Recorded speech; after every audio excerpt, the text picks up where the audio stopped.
बामसेफ एवं भारत मुक्ति मोर्चा सहित सहयोगी संगठनों ने उड़ीसा के कटक में प्रस्तावित राष्ट्रीय अधिवेशन की अनुमति एन वक्त पर रद्द किए जाने के खिलाफ कड़ा विरोध दर्ज कराया है। संगठनों का आरोप है कि आरएसएस बीजेपी से जुड़े लोगों के दबाव में प्रशासन ने सुनियोजित तरीके से इस अधिवेशन की अनुमति रद्द की, जबकि सभी कानूनी और प्रशासनिक औपचारिकताएं समय से पहले पूरी कर ली गई थी। आयोजकों के अनुसार यह राष्ट्रीय अधिवेशन ओबीसी समाज की जाति आधारित जनगणना जैसे महत्वपूर्ण संवैधानिक और सामाजिक न्याय के मुद्दे को लेकर आयोजित किया जाना था, जिसमें देश विदेश से हजारों प्रतिनिधियों की सहभागिता प्रस्तावित थी।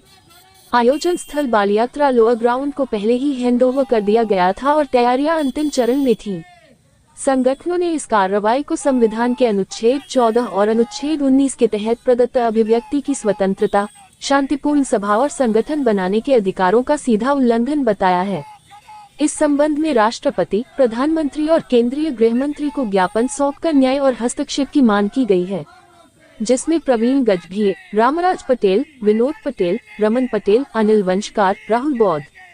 संगठनों ने चेतावनी दी है कि यदि मौलिक अधिकारों की रक्षा सुनिश्चित नहीं की गई, तो देश भर में संवैधानिक एवं शांतिपूर्ण तरीके से चरणबद्ध जनांदोलन तेज किया जाएगा, जिसकी पूरी जिम्मेदारी शासन और प्रशासन की होगी।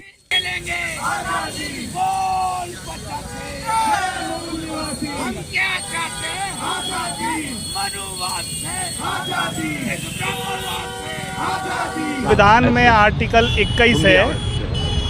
आर्टिकल 21 में जीवन जीने का अधिकार मिला है और जीवन जीने के अधिकार में अगर हमको संगठन बनाने का, कार्यक्रम करने का, बंद हॉल में कार्यक्रम करने का, खुले मन से कार्यक्रम करने का परमिशन लेने का अधिकार है, लेकिन परमिशन मिलने के बाद भी अगर सरकार कुछ चंद विदेशी लोगों के कारण हमारा कार्यक्रम कैंसिल करती है और न्याय व्यवस्था स्थापित नहीं कर पाती है, तो ये लोकतांत्रिक हक अधिकारों का फेलियर हो गया है। भारत देश में लोगों के मौलिक अधिकार खत्म हो गए हैं और इसको बचाने के लिए हम आरएसएस मुख्यालय का घेराव 22 फरवरी 2026 को करने वाले हैं। 4 चरण के इस आंदोलन में ये हमारा दूसरा चरण है। इसमें हम देश के हर जिला मुख्यालय पे धरना प्रदर्शन कर रहे हैं।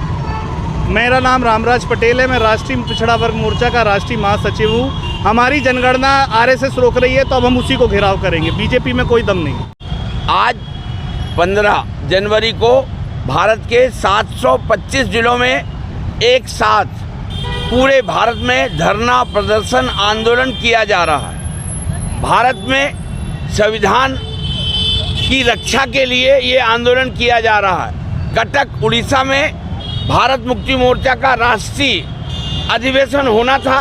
विधिवत 2 माह पूर्व परमिशन मिलने के बाद भारत सरकार, बीजेपी सरकार आरएसएस की गुंडागर्दी से उड़ीसा राज्य की सरकार ने वो अनुमति रद्द की। इस बात को ये साबित कर दिया कि भारत में लोकतंत्र खत्म हो चुका है। इस लोकतंत्र के खत्म होने का जो नमूना उड़ीसा राज्य ने दिखाया है, हम उड़ीसा सरकार को बर्खास्त करने की मांग करते हुए आज धरना प्रदर्शन आंदोलन कर महामहिम राष्ट्रपति को ज्ञापन देंगे और अगर 1 हफ्ते में उनने हमारी इस बात पे अमल नहीं किया तो 1 हफ्ते बाद हम 22 जनवरी को पूरे भारत में विशाल रैली निकालेंगे।